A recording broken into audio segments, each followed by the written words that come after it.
Lena and welcome back. I'm here today with TV Stuff Reviews.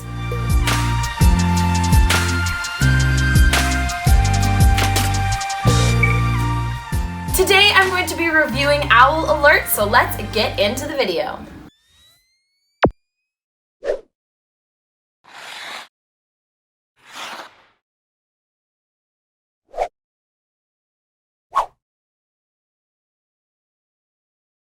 Alright, so this is exactly how the package comes right out of the shipping box.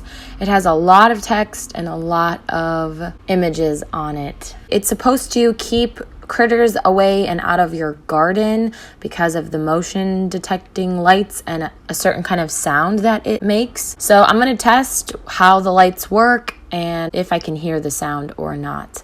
These are the instruction pamphlets. They're very detailed. This product does require batteries, and it just kind of shows how each part of this product works.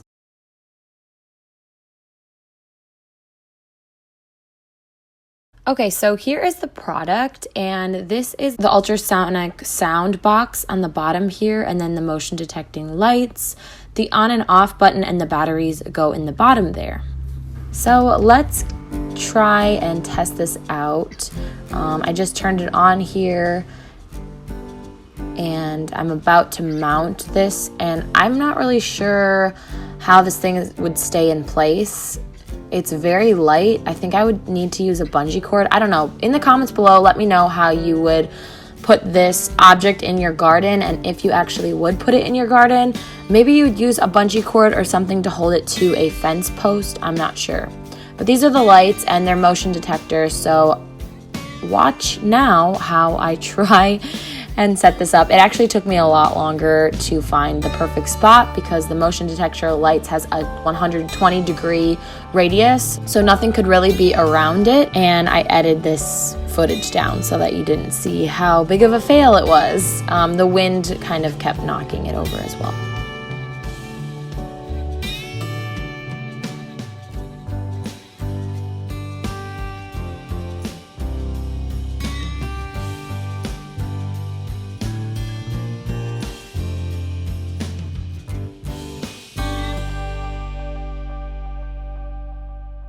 Then I wanted to test at what distance it would take to turn the eyes on.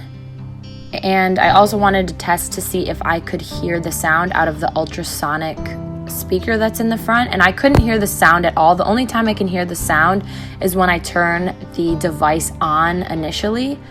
The 120-degree radius is pretty accurate. And the 40-foot sensor is not accurate. This device works from about 7 feet away. That's kind of where the lights are triggered. 7 to 8 feet. It kind of varied. As you can see here, I test the distance. I was pretty far away, but at about 8 or 9 feet, the eyes went on, and I can't hear the sound that's supposedly to scare critters away. I wanted to then test it in a more neutral spot without anything in its way, and the lights were triggered at about the same distance, 7 to 10 feet away, and I still can't hear the sound. Obviously, I think the sound is just for animals to hear, and I tested it from all different angles at all different degrees, and it did what it said it would do. The lights were triggered, but I do think that there are cuter ways to get creatures out of your garden than having this tacky looking owl. Unfortunately, I just don't think if you have a beautiful garden that this would really suit you. I think that there are other devices that would do the same thing except not in owl form. I'm not sure if this is just like a scarecrow type thing. Possibly it might work, but I just don't think it's cute enough to have in a beautiful garden. As you can see here, I did test out many different angles and just wanted to show you the lights. They are very, very bright. I also tested at nighttime, which we are about to see. Overall, I would give this product a 3 out of 5 stars just because it did what it said it would do. The lights glow at nighttime and worked just as well as it did in daytime, and they're very bright, and I could see why it might scare off a creature that is threatening your garden. But other than that, it's just too tacky for me to give it any more stars. The head doesn't move. It's nothing special. It requires batteries. It's not as practical as you might want it to be.